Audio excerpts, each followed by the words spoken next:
शेख तकी नाम का मुसलमान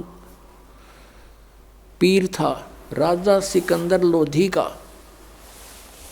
दिल्ली का बादशाह एक सिकंदर लोधी राजा हुआ है। वो बहलोल लोधी का पुत्र था। बहलोल लोधी नाम का एक राजा हुआ है, वो भी दिल्ली का बादशाह था। तो सिकंदर लोधी का वो धार्मिक गुरु था। सिकंदर लोधी को बहुत भयंकर रोग हो गया था, जलन का। कहीं पर भी जंतर से मंत्र से किसी ट्रीटमेंट से उसको कोई राहत नहीं मिली थी। तो परमात्मा कबीर जी के आशीर्वाद मात्र से सिकंदर लोधी स्वस्थ हो गया था।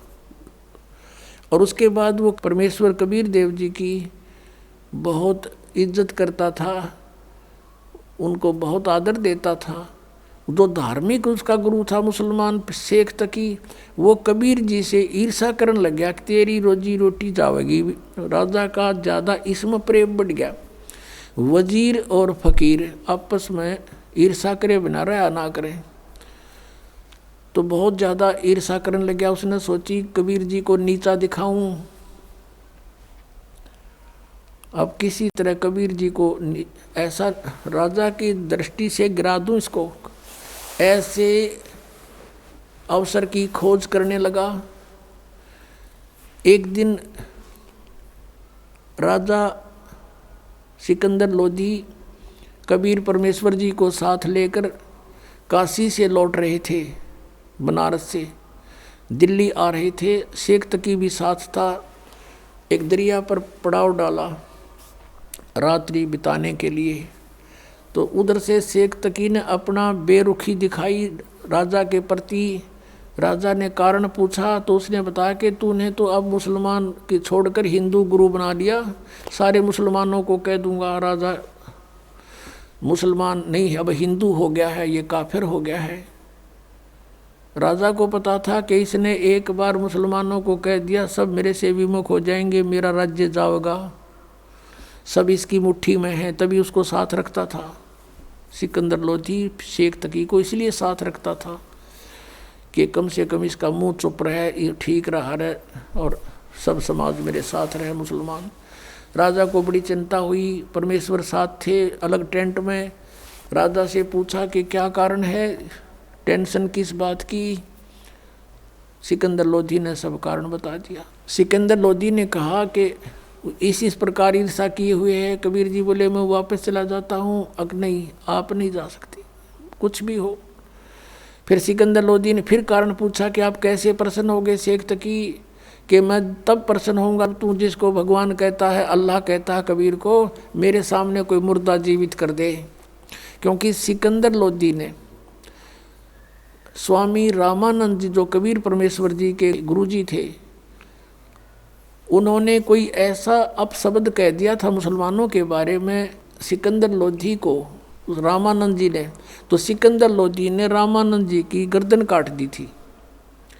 और वैसे लोगों की दृष्टि में, संसार की दृष्टि में तो कबीर जी के गुरुजी थे रामानंद, लेकिन रामानंद मानते थे कबीर जी को गुरुजी अपने हृदय से, लेकिन एक मर्यादा बनाए रखने के लिए वो गुरुजी बने हुए थे। तो सिकंदर लोधी ने जब गर्दन काट दी तो कबीर परमेश्वर जी ने स्वामी रामानंद जी को तुरंत जीवित कर दिया था वही सिकंदर लोधी के सामने। एक तो वो देखा अपनी आंखों के सामने भगवान की लीला, और फिर अपना जलन का रोग उसका ठीक हो गया। इस कारण से वो इतना प्रभावित हो गया था। और शेख तकी को भी उसने आकर ये बताया था, हे पीर जी, ये तो अल्लाह का रूप आए हुए हैं, मेरा दर्द ठीक हो गया, सारा रोग नाश हो गया। और ऐसे ऐसे इस रामानंद जी स्वामी ने हमारे मुसलमान धर्म के बारे में कुछ गलत बोला था और मैंने इसकी गर्दन काट दी, मेरे सामने जीवित कर दी। ये तो अल्लाह का स्वरूप है, ये तो खुद मालिक आए हैं। इस चीज़ तो चिढ़ गया, इतना ईर्षा करने लग गया। तो उस दिन कहता है कि मैं जब जानूँ मेरे सामने कोई मुर्दा जिंदा करे ये कबीर, नहीं तो मैं सब मुसलमानों को कह दूंगा कि राजा काफिर हो गया। सिकंदर लोधी ने कारण बताया कि शेख तकी ये कहता है गुरुदेव कि मेरे सामने कबीर जी कोई मुर्दा जिंदा करे, और नहीं तो सचमुच ये आग लगा देगा। मुझे ये चिंता का विषय बन गया।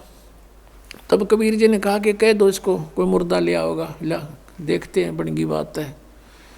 अब शेख तकी से कहा सिकंदर ने, वो कह रहे हैं कि लाओ कोई मुर्दा उठा के। कहने लगे मैं कहाँ से लाऊं, ऐसे कोई मुर्दा होगा तब देखेंगे। इतने में मालिक ने कहते हैं अरे कि परमात्मा से अपने भगत का दुख इतना भी नहीं देखा जाता, एक सेकंड भी। कुछ ही मिनटों के बाद क्या देखते हैं कि एक लड़का मरा हुआ, मृत्यु के पश्चात जल प्रवाह कर दिया गया था, अंतिम संस्कार। कुछ कबीले ऐसे हैं वो सवाह नहीं करते, ना जमीन में गाड़ते, वो जल प्रवाह कर देते हैं। वो लड़का अपना समय पूरा करके जल प्रवाह कर दिया था, मृत्यु हो गई थी, वो बहता हुआ आ रहा था। किसी ने बता दिया कि वो आ गया मुर्दा, वो आ गया मुर्दा। उसी समय सब इकट्ठे हो गए। तो परमात्मा ने कहा कबीर जी ने कि शेख तकी अब तू ट्राई कर ले, कदे बाद में नंबर बनावे। कहता मैं भी कबीर क्या ज़्यादा जानता है। तो शेख तकी लगा फूँ फाँ ठूँ ठा करने। उसने सोचा मैं कर दूँ तो मेरा नंबर बन गया। वो दूर चला गया मुर्दा, जल में बहता हुआ दरिया में काफ़ी दूर चला गया, कम से कम 500-600 फुट आगे को, 3-4 एकड़। तब सिकंदर को कहता शेख तकी कि ये न्यू चाव था कबीर कि किसी प्रकार ये मुर्दा आगे को चला जाए, इसलिए मुझे लगा दिया इसमें। ये कोई मुर्दा जीवित हो सकता है कभी? वो तो कयामत आवेगी जब होंगे। कबीर जी खड़े हुए और मुर्दा जैसे आगे बह कर चला गया था, वो शव बहुत दूर चला गया था। वहाँ से ऐसे हाथ किया, वो मुर्दा, वो शव वापस चल पड़ा अप स्ट्रीम में। जैसे जिधर से पानी बहकर जा रहा था वापस आ गया वो परमात्मा के पास। और परमात्मा ने कहा ये आत्मा कबीर हुक्म से इस मुर्दे में प्रवेश कर, जहाँ भी है वापस आ जा और बाहर आ जा तू 1 सेकंड में। उसी समय लड़का जीवित हुआ और कबीर जी के चरणों में आकर प्रणाम किया। बोलो सतगुरुदेव की जय। अब शेख तकी कहते दूने जो कहते हैं ना तेल पर छींटे लगे, उसके और ज़्यादा ईर्षा बढ़ गई कि जिसने जुल्म कर दिया ये तो और ज़्यादा हृदय में समा गया। अब उस लड़के के बारे में कहा उपस्थित लोगों ने कि कमाल कर दिया, कमाल कर दिया, लड़के का नाम कमाल रख दिया। अब वहाँ से दिल्ली आ गए। अब शेख तकी ने सभी मुसलमानों को इकट्ठा किया कि भी राजा तो धर्म प्रवर्तित करने वाला है, ऐसे ऐसे काफिर को हिंदू को साथ रखता है, और कुछ करो भैया। ये मुसलमान कहने लगे बोलो पीर जी तुम जो कहोगे हम वही करेंगे। कि चलो राजा के पास। राजा के पास पहुँचे, हजारों की संख्या में लेकर सटराई कर दी उसने, तो प्रदर्शन कर दिया। राजा ने कारण पूछा कि शेख तकी ने कहा कि जिसको तू लेकर आया है कबीर को, वो लड़का तो सदमे में था और वो ऐसे जीवित होना ही था, वो तो ताज़ा मरा हुआ था। मैं जब जानूँ मेरी लड़की, अब वो लड़की जो थी राबिया, वो तीसरा जन्म शेख तकी के घर पर जन्म था और वो 12 वर्ष की होकर मृत्यु को प्राप्त हो गई थी। उसका खत्म हो गया था वो जीवन मनुष्य का, आगे मनुष्य जीवन शेष नहीं था। तो शेख तकी ने अपनी मुसलमान रीति से लड़की का अंत्येष्टि कर रखी थी, एक कब्र में दबा रखी थी। तो सिकंदर लोधी से कहा शेख तकी ने कि मैं जब जानूँ मेरी बेटी ने जीवित कर दे, यू कबीर इज गॉड, मैं मान लूँगा इसको, और नहीं तो हम बगावत करेंगे। अब फिर टेंशन बना दी। परमात्मा अंतर्यामी थे, वो तो सारी फड़क निकालने के लिए तो गए हुए थे। कबीर जी ने पूछा परमेश्वर ने सिकंदर जी से कि क्या हो गया राजन, कुछ मायूस नजर आ रहे हो। राजा ने सारी अपनी समस्या बताई। अब कहते हैं अपने भगत का दुख भगवान देख नहीं सकता।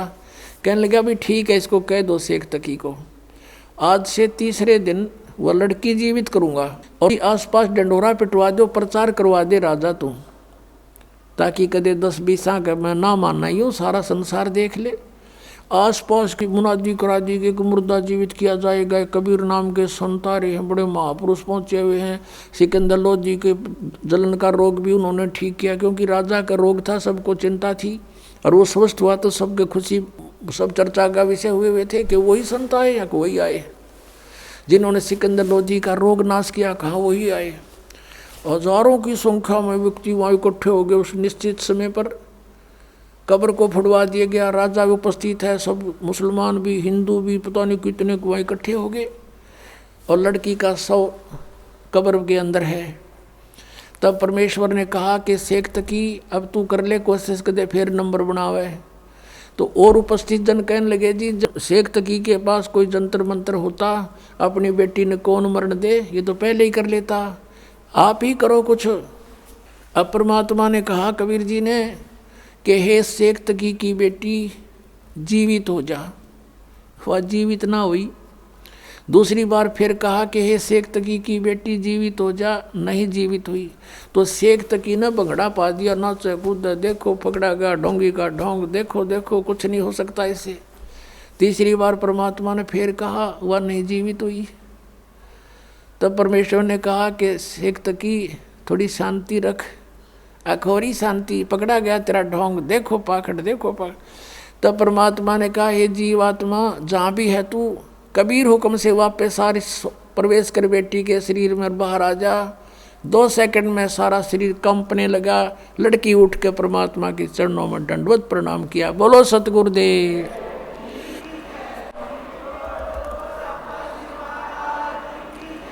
तब सभी ने कहा कि महाराज ने कमाल कर दिया, कमाल कर दिया। लड़की का नाम कमाली रखा और अपनी बेटी के रूप में रखा। ऐसे ही कमाल लड़का जो जिंदा किया था 12 वर्ष का, सभी ने कहा कमाल कर दिया, कमाल कर दिया। तो परमेश्वर ने उसका नाम कमाल रखा, अपने पुत्र के रूप में अपने पास रखा, भक्ति दी। अब वो लड़की जब जीवित हुई, परमेश्वर ने कहा बेटी जा तेरे पिता के साथ में, और उधर से उसको पिछले अपने जन्मों की चेतना दे दी। परमात्मा ने अपने आशीर्वाद से उसकी दिव्य दृष्टि खोल दी। अब उस लड़की को अपनी पिछली बैकग्राउंड याद आई। खड़ा होकर 2 घंटे तक 1.5 घंटे तक प्रवचन किए उस लड़की ने कि हे जनता वालों, ये भगवान खड़े हैं, ये अल्लाह अकबर हैं। मैंने चौथे जन्म पहले, तीसरा जन्म जो मेरा था उसमें मैंने इनसे नाम लिया था और मैंने 4 वर्ष भक्ति करके छोड़ दी थी। उस 4 वर्ष की मेरी भक्ति के कारण मुझे लगातार तीसरा मनुष्य जीवन तो प्राप्त हो गया, लेकिन ये मेरा इतना ही जीवन था। 12 वर्ष तक आगे मेरा शेष जीवन मनुष्य का नहीं था, मैं पशु योनि में जाती और मैंने महान गलती की थी। अब मैंने भगवान अल्लाह को पहचान लिया है, मेरा असली पिता मुझे मिल गया, मैं नकली के साथ नहीं जाऊंगी। अब शेख तकी ने करा था नोक भगवान को नीचा दिखाऊंगा। वहाँ कोई हजारों व्यक्तियों ने परमात्मा से उपदेश लिया, उनके शिष्य बने। बोलो सतगुरुदेव। कहते हैं सतगुरु संगत छोड़ के, सतगुरु संगत छोड़ के चाहे लाख वर्ष जप कीन, इंद्री कर्म ना मोक्ष हुआ फिर काल के अधीन। उस आत्मा का फिर उद्धार हुआ जो भगवान के पुनर्चरणा मांगी। बोलो सतगुरुदेव सत साहिब।